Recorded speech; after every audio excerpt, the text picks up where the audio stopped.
네, 오늘 그 첫 시간으로 먼저 챗 GPT를 켜보겠습니다. 네, 챗 GPT를 브라우저에다가 띄워보면 왼쪽 상단에 보면 챗 GPT 3.5라고 적혀 있죠. 그죠? 3.5라고 적혀 있고, 네, 요거를 내려보면 챗 GPT는 버전이 여러분들이 잘 아시는 것과 같이 3.5랑 4가 있습니다.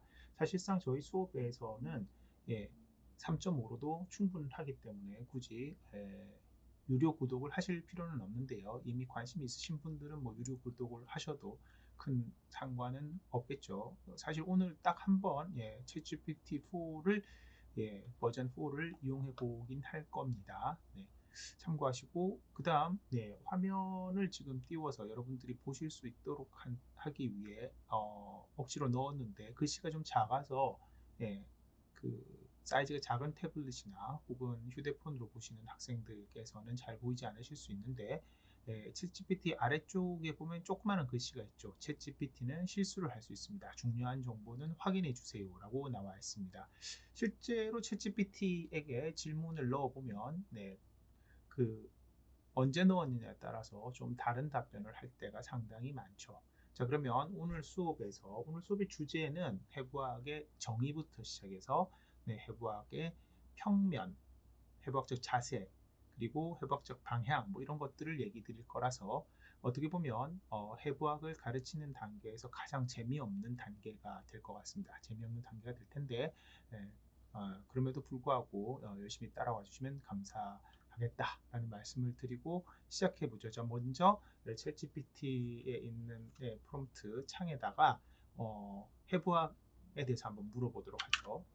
네, 해부학이란 하고 질문을 던져보았습니다. 질문을 던져보았더니 챗GPT가 바로 대답을 해주네요. 해부학은 생물학의 한 분야로 생물체의 구조와 조직을 연구하는 학문입니다. 해부학은 생명체의 내부와 외부 구조를 이해하고 설명함으로써 생리학, 병리학, 의학 등 다른 분야들과 밀접한 관련이 있습니다. 해부학은 주로 사람 및 동물의 해부학에 초점을 맞추지만 식물의 구조에 대해서도 연구할 수 있습니다. 이 분야에서는 주로 현미경 및 해부학적 기술을 사용하여 조직, 세포 및 기관의 구조와 관련된 세부 사항을 연구합니다. 해부학은 의학적인 진단, 치료, 외과 및 재건술 등 여러 의료 분야에서 중요한 역할을 합니다. 네, 여기 사실 이 문장에서 보실 때 이 문장에서 실제적으로 보면 그 해부학의 정의에 해당되는 부위는 사실은 여기 정도이죠. 네, 생물학의 한 분야로 생물체의 구조와 조직을 연구하는 학문이다 라는 분야 정도가 정의가 되겠고 그 안에 그 다음에 나와 있는 문장도 정의에 가깝기는 합니다. 네, 생명체의 내부와 외부 구조를 이해하고 설명함으로써 생리학, 병리학, 의학 등 다른 분야들과 밀접한 관련이 있습니다. 사실 제가 이 강의를 하기 전에 그 챗GPT를 사용해서 여러 번 질문을 했기 때문에 그때마다 질문이 조금씩 질문에 대한 대답이 조금씩 달라지는데요. 그러면은 보다 조금 더 스페시픽하게 질문을 해보죠. 해부학의 정의를 설명해 보세요. 네, 해부학의 정의를 설명해 보세요 했더니 거의 비슷합니다. 첫 번째는 생물체의 구조와 조직을 연구하는 학문입니다까지 갔고요. 그 다음부터 조금 다른데 이는 주로 사람 및 동물의 내부 및 외부 구조에 초점을 맞춥니다. 해부학은 생물체의 다양한 기관, 조직 및 세포들이 어떻게 구성되어 있는지, 그들의 위치와 상호관계는 무엇인지 등을 연구합니다. 네, 해부학에서 하는 일을 설명하고 있습니다. 그리고 이를 통해 생물체의 구조적 특성을 이해하고 이를 바탕으로 생리학적 기능, 질병의 원인 및 치료, 의학적 치료법 등을 탐구하게 됩니다. 해부학은 현미경을 사용한 세포학적 연구부터 시각적으로 관찰 가능한 대형 기관의 구조에 이르기까지 다양한 척도에서의 연구가 이루어집니다. 이는 의학, 생리학, 생물학 등과 밀접한 관련이 있으며 인간의 건강과 질병에 대한 이해를 높이는 데 큰 기여를 합니다. 만약 제가 여러분들께 해부학에 대해서 정의해보라 혹은 해부학의 정의를 말해보라 혹은 해부학이 무엇이냐라고 물어봤을 때 이 정도 대답을 하면 만점을 주지 않을 수가 없겠네요. 자, 이 문장에서 다시 한번 저희가 한번 생각해 봐야 될 것들을 얘기해 보겠습니다. 첫 문장에서 보면 생물학의 한 분야라고 되어 있는데 이렇게 크게 보았을 때 바이올로지의 한 분야로 구분이 되어 있습니다. 그리고 해부학은 다음 시간 정도에 얘기를 하겠지만 주로 이제 사람 및 동물의 내부 및 외부 구조에 초점을 맞춘다고 되어 있는데요. 형태하고 위치 그리고 서로 간의 관계를 보게 되어 있는 것이죠. 여기서 이제 중요한 단어가 사실은 나오는데 중요한 단어 중에 하나가 어, 생물체의 다양한 기관이라는 표현이 나오죠. 생물체의 다양한 기관이라는 표현이 나오고 그 다음 조직, 그 다음 세포 이런 순서로 나와 있는데 사실은 그 반대의 순서가 맞죠. 네, 그 셀에서부터 시작해서 조직해서 이제 티슈, 그 다음 organ 이런 방향으로 반대로 올라오는 형태가 일반적으로는 됩니다. 일반적으로는 되는데 그들의 위치와 상호관계 방금 말씀드렸죠. 그래서 이 해부학을 접근할 때 또 다른 의미로 접근하는 것 중에 하나에서 토포그래피컬이라는 단어를 쓰기도 합니다. 그리고 상호관계 중요하죠. 그래서 이제 구조적 특성을 이해하고 이 해부학에서부터 더 나가서 보통은 의과대학이나 치과대학 혹은 뭐 치약대학원 이런 그 의학을 교육하는 기관들에서는 해부학과 뒤에 나오는 이 생리학이라고 하는 부분, 피지올로지라고 하는 부분을 이렇게 서로 묶어서 가리키는 그런 경우가 많습니다. 특히나 그 의사, 치과의사, 뭐 간호사 뭐 이런 그 뭐랄까 의료인들이 아니고 의료인보다 조금 이제 더 그 일반적인 그 공부를 하시는 분들은 해부 생리학이라는 과목으로 묶어서 가르치는 경우도 상당히 많죠. 그 다음 나와 있는 부분에 있는 질병의 원인 및 치료라고 하는 부분으로 가기 전에 사실 이제 그 여기서 해부 생리학부터 시작해서 질병의 원인 및 치료로 가게 되면 이것은 이제 병리학이라는 단어, 그러니까 앞쪽에 해부학과 생리학 같은 부분에서는 기본적으로는 건강한 사람의 몸에 대해서 배우는 것이고 그 다음에 나오는 질병의 원인과 치료부터는 병든 사람의 몸에 대해서 배우는 것이고 그 다음으로 넘어가게 되는 의학적 치료법으로 가게 될 때 그것이 바로 임상이라고 불리는 실제 환자를 보게 되는 그런 쪽으로 이제 서로 점점 더 그 전공이 세분화되고 점점 전문화된다고 볼 수가 있겠죠. 네, 다음으로 그렇다면 네, 이렇게 나와 있는데 이걸 챗 GPT는 영어로 물어보면 어떻게 대답하는지 한번 살펴보겠습니다.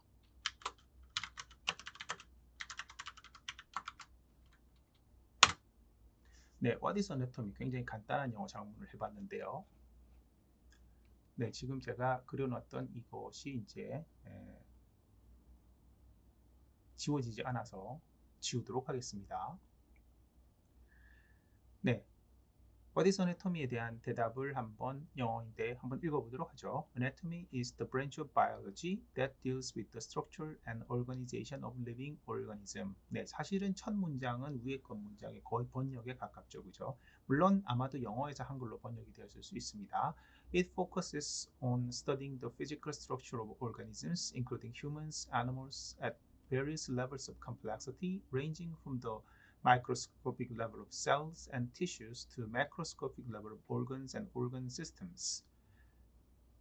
네, 거의 유사합니다. 그죠? 거의 유사합니다. 그 다음에 anatomy seeks to understand the relationship between different parts of the body and how they function together to support life processes. 네, 요거를 위해 이제 어느 정도 번역을 했는데 아주 정확하게 잘 번역이 돼 있다고 보기는 어렵겠죠. 사실 여기서 이제 중요한 것들이 relationship between different parts of the body, 서로 다른 부분, 서로 다른 뭐 장기가 될 수도 있고요. 그들이 이렇게 서로 상호 관계를 가지면서 어떻게 사람의 생명을 유지하기 위해서 라이프 프로세스를 서포팅 하는데 펑션을 같이 하느냐 그런 식의 것들을 찾는다라는 것이죠. 사실 이 부분은 약간의 생리학적인 개념도 들어있는 것입니다. It is a fundamental discipline in biology and medicine, providing insights into bodily function, health, and disease. 네, anatomy is often divided into several subfields, including gross anatomy, microscopic anatomy, developmental anatomy, and comparative anatomy. 네, 요 뒤에 사실 나오는 부분, 요 뒤에 나오는 부분은 실질적으로는 여기 나오는 부분, 여기서부터 네, 여기 끝까지는 해부학적인 분류에 대한 이야기죠.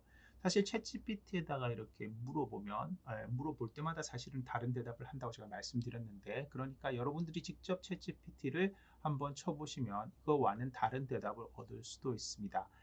밑에 있는 sub classification에 대해서 나와 있는데, 여기서 보면은 이제 주요한 것을 제가 밑줄 한번 쳐보면 gross anatomy라고 되어 있는 부분이 있죠. 그 다음에 마이크로스코픽 어나토미라고 되어 있는데, 우리 한국말로는 앞에 있는 거를 사실은 맨눈 해부학, 맨눈 해부학 순한글입니다.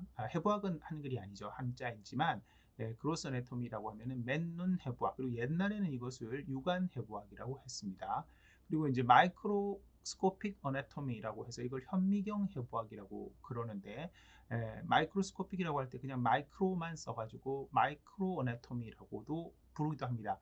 이것을 보통 의학교육과정 혹은 치아교육과정에서는 부르기를 조직학이라고 부르죠. 이것은 이제 그 현미경을 사용해가지고 위에서 말씀드렸던 셀과 그 다음에 티슈 레벨에서 좀 더 자세히 보면서 이제 이야기를 하게 되는 것들이고, 사실상 앞에 있는 그로스 어네토미는 굉장히 옛날부터 오랫동안 지속되었다가 현미경의 발달이 있으면서 마이크로스코픽 어네토미라든가 그 외 여러 가지 다양한 툴들이 생기면서 많이 새로 이제 이런 기술들이 이제 그 인코퍼레이션 됐달까요? 여기 이제 그 연구하는데 많이 도움을 주고 있습니다. 그 외에 크게 디벨롭먼탈 바이올로지라고 하는 부분이 나오는데, 이 디벨롭먼탈 바이올로지는 약간 특수한 분야입니다. 위에 있는 그로스 어네토미와 마이크로스코픽 어네토미가 둘 다 합쳐져서 이야기가 되는 것인데, 이것을 발생학이라고 부르고, 실제로 보통 의학교육, 치아교육에서 이 세 가지 과목의 이름이 그대로 사용되는 경우가 굉장히 많죠. 그 뒤에 이제 비교 형태 해부학 혹은 뭐 비교 해부학이라고 부르는 컴패러티브 어네토미 같은 경우에는 between species, 주로 이제 사람이나 다른 동물 혹은 뭐 그 외 다른 그 동물과 동물 간 이런 식의 비교를 해서 뭐 하는 그런 학문들이 있죠. 일반적으로는 그로스 어네토미와 마이크로 어네토미, 그리고 거기에 더해서 발생학인 디벨롭먼탈 어네토미, 다른 표현으로는 임브리올로지라고 하는 표현이 있습니다. 이 세 가지에 관해서 보통은 의학교육에서 가르치게 되고요. 그리고 저희 수업은 여기서 나오는 것 중에서 그 앞에 있는 그로스 어네토미에 해당되는 부분만 다루게 된다는 것을 말씀드리도록 하죠.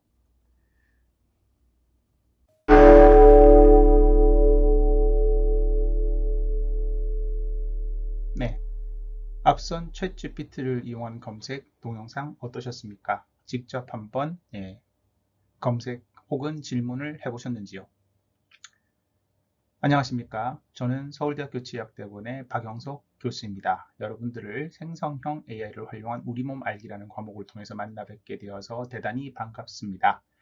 저는 서울대학교 치의학대학원에서 학생들이 본과에 진입 혹은 석사 과정에 진입을 했을 때 치아라는 과목으로 제일 처음 만나게 돼 있고요. 여기서 치아 형태학을 가르치고, 그리고 그 외에 뒤에 많은 해부학 영역에 대해서 가르치는 것이 주된 저의 업무입니다. 저희 강의는 우리 인간의 몸의 구조와 기능에 대해서 빅데이터에 기반한 생성형 AI를 활용한 질문과 응답 형태를 통해서 학습에 한번 활용을 해보고, 동시에 전통적 교과서라든가 다른 것들을 이용해서 비교 검증을 통해서 오류와 편향성을 극복해 보는 것을 그 목표로 하고 있습니다. 또한 인문사회학과 예술의 관점에서도 해부학에 접근해서 우리 몸의 궁금한 부분에 대해서 좀 더 많이 알아보는 시간을 가지도록 하죠. 그리고 본 수업은 전체 우리 몸을 다 다룰 수가 없기 때문에 주로 머리 및 목 부분에 한정되어서 말씀을 드릴 것 같습니다. 그럼 본격적으로 시작해 보겠습니다. 네, 앞서 저희는 영어에서 아나토미라고 하는 단어가 cutting up이라는 어원을 가지고 있다는 걸 말씀드렸고요. 고대 그리스어 아나토미아에서 나온 단어라는 걸 말씀드렸죠. 즉, 이 단어는 상당히 오래전에 만들어진 단어입니다.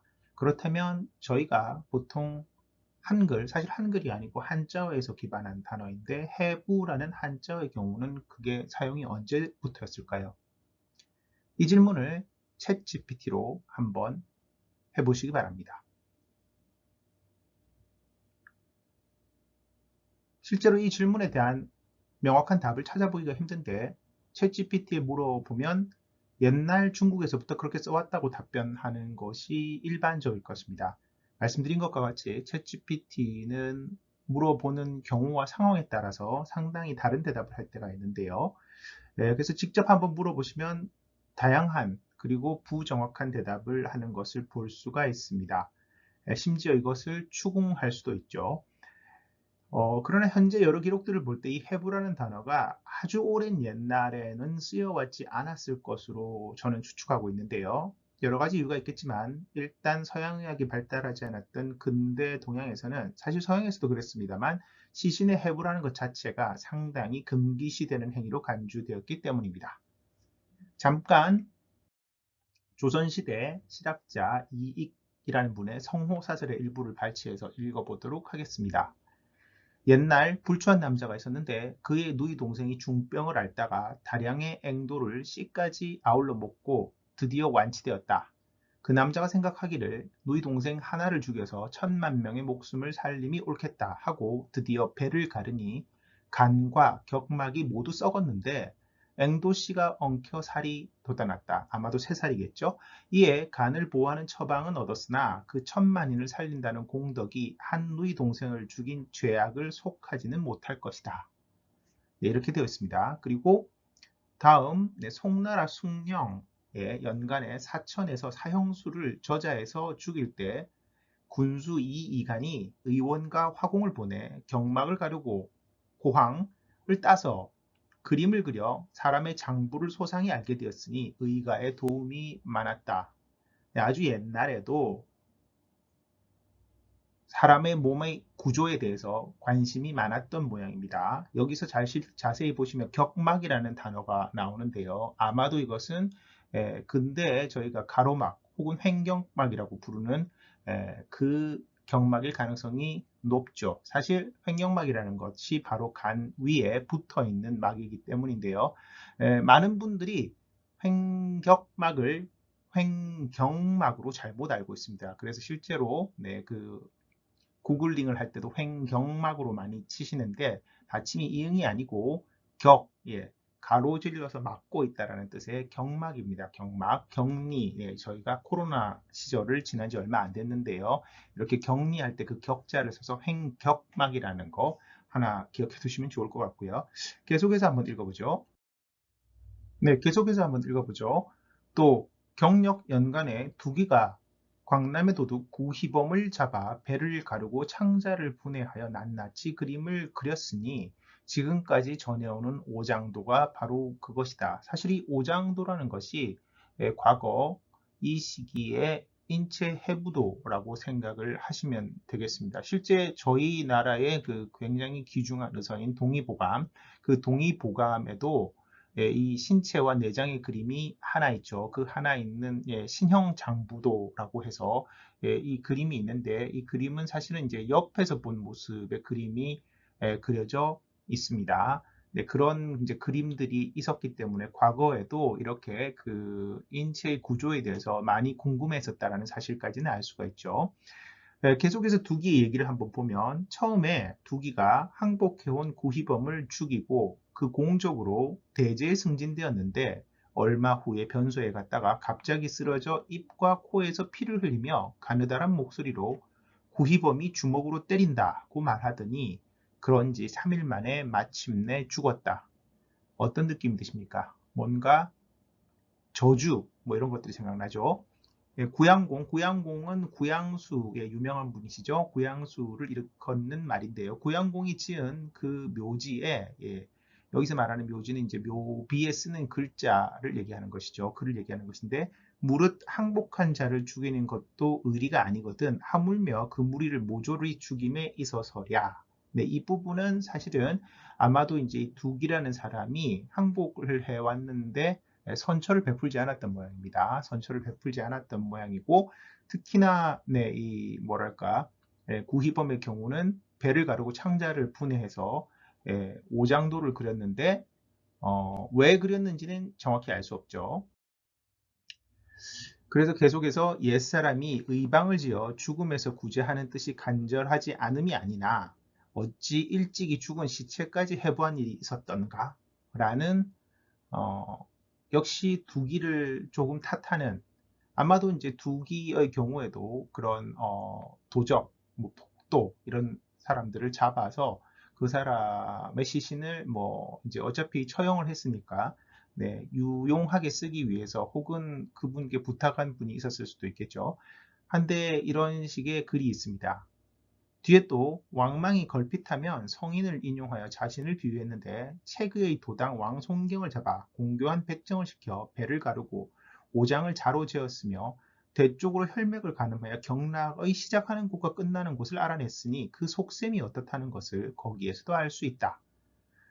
일단 말투가 약간 부정적이죠. 네, 여기서 잘 보면은 굉장히 오래전 예전에 이렇게 배를 가르고 오장을 자로 재었다라는 것들, 어떻게 이런 것들은 보면 최근이라기보다는 뭐 그 서양학과 비슷하게 이렇게 그 측량, 네, 어떤 뭐 길이라든가 이런 것들을 측량했다라는 사실을 해부학적인 방법이죠, 그죠? 해부학적인 방법을 아주 오래전에도 이렇게 쓰고 있었다라는 것을 알 수가 있죠. 그리고 중간에 저희 나라 이야기가 조금 나오는데요. 그거를 떨어뜨리고 나서 의서에 조금 떨어진 그 뒷부분 말을 바로 앞당겨서 편집상에 그렇게 어쩔 수 없었습니다. 의서에 정경 12맥 이외에도 기경 8맥이 있으니 이는 또한 후세에 와서 더욱 정밀해진 것이라고 생각된다. 사람을 해부하지 않으면 이것을 알 도리가 없었을 텐데 누가 또 이 슬기로운 것을 창작해냈는지 알지 못할 일이다.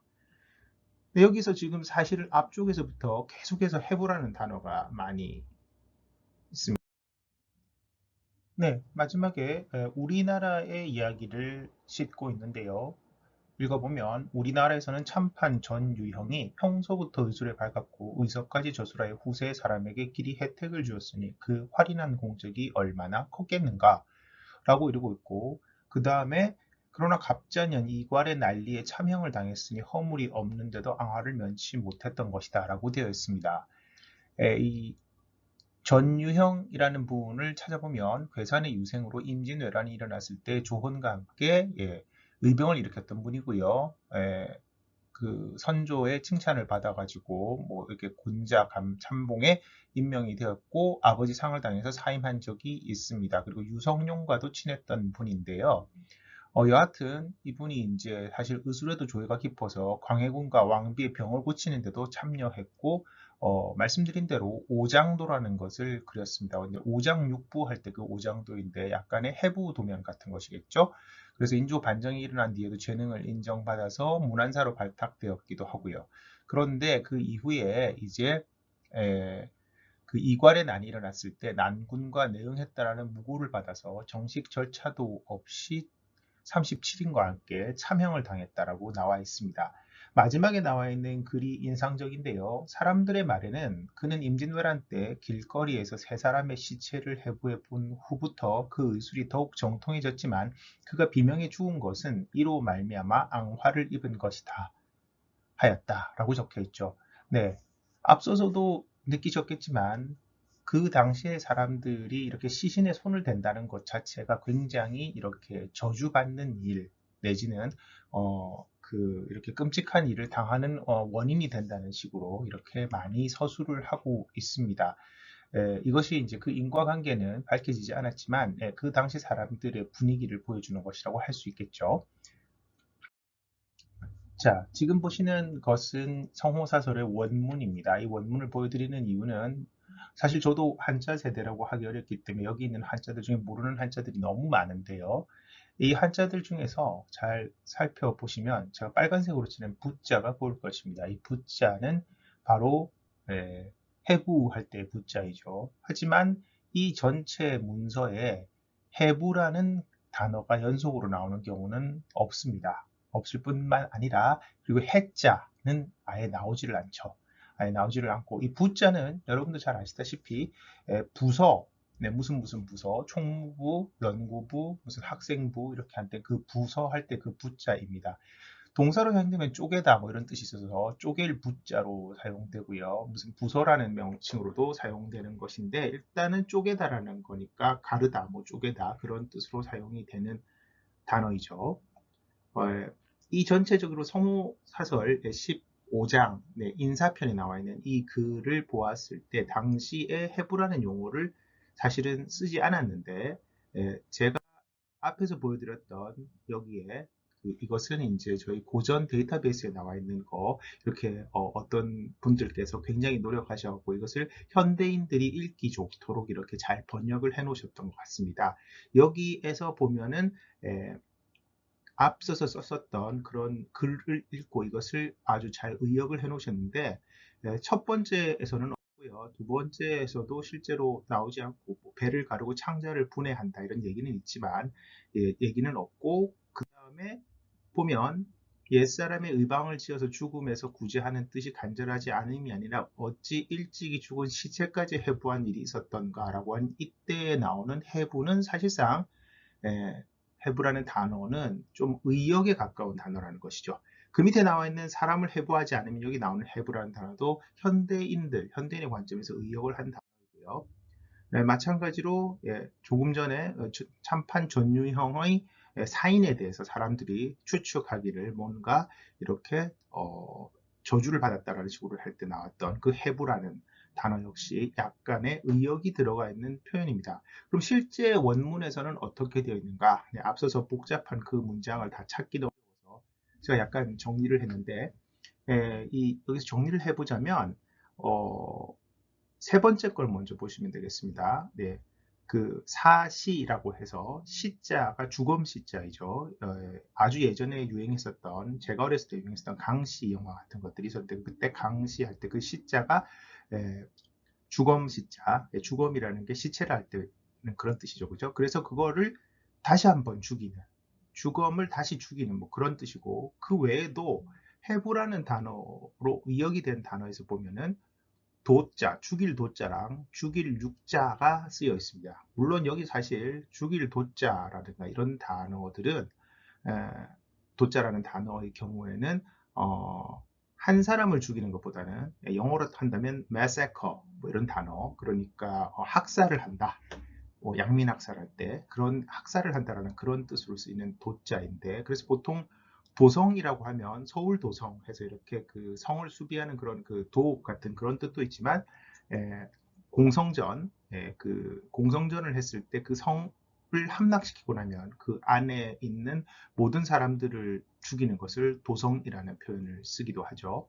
그리고 이 두 글자를 합쳐서 도륙이라는 단어인데 아마 들어보셨을 겁니다. 그래서 이런 단어들을 써서 그 시신을 다시 죽였다 그런 식으로 표현을 많이 했었지 이거를 해부했다라는 표현을 별로 쓰지 않았던 것 같습니다. 실제로 이제 중국에서 이제 난징 대학살을 난징 대도살 이런 식으로도 부르죠.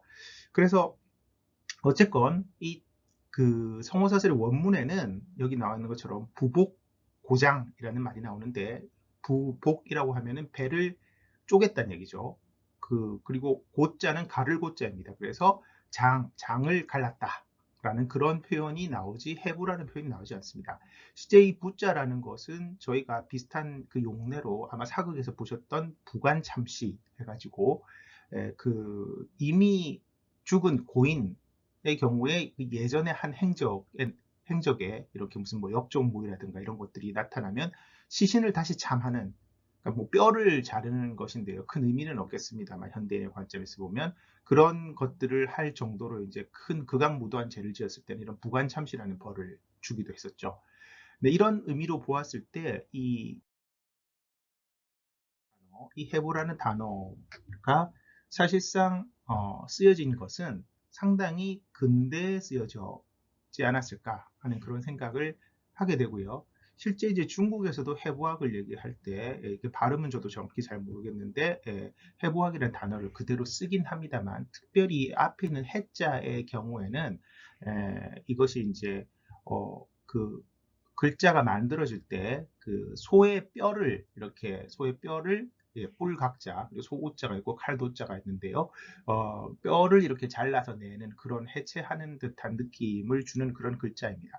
이 글자는 사실 저희 뭐 결자 해지라고 해서 뭐 풀다, 벗다 이런 때에도 사용이 되는데, 이 글자 자체가 쓰여졌다라는 것은 좀 더 약간 체계적으로, 그러니 단순히 무슨 뭐 그 백정이라든가 아니면은 뭐 이렇게 그냥 참하는 사람이 그 뭐랄 하는 그런 정도가 아니라 좀 더 체계적으로 하게 되면서 이렇게 그 몸을 분해한다 이런 뜻으로 아마도 해자가 붙은 것으로 생각이 되는데요. 이 글자가 붙은 것은 아마도 좀 근래가 아닐까 그런 추측을 하게 되고, 부자라는 단어는 뭐 여러 가지 쪼개다라는 뜻으로 예전부터도 많이 썼었던 거니까 해부라는 단어가 모여가지고 지금의 뜻을 가지게 된 것은, 예, 아마도 최근이 아닐까 뭐 그런 추측을 좀 하게 된다라는 것이죠. 실제로 있는 이 그림은, 예, 해체도, 여기 이제 중간에 있는 글자가 보이실지 모르겠는데 해체도라고 되어 있어서 우리의 몸을 이렇게 분해한 그림이다라는 뜻으로 해체신서라고 하는 일본에서 나온 책이죠. 사실 이것은 번역본입니다. 번역본이고 뭐 당시에는 이런 저작권 개념이 없었기 때문에 그냥 번역한 네, 그 이렇게, 예, 뭐 요즘으로 따지자면 어둠의 경로로 번역한 그런 거라고 볼 수도 있겠는데, 정식 라이센스를 발급받은 건 아니고, 이것이 어떻게 보면은 일본의 이제 그 서양 해부학, 서양 의학이 들어와 가지고 이렇게 그 어, 전체적으로 이제 그 발달되게 되는 그 역사의 중심이 되는데, 그때 아마 이 해자가 주로 사용되어 가지고 지금의 해부라는 단어를 완성시키지 않았을까라는 그런 생각을 하게 됩니다. 역사에 관해서는 다음 시간에 한번 좀 더 자세히 다뤄보도록 하겠습니다.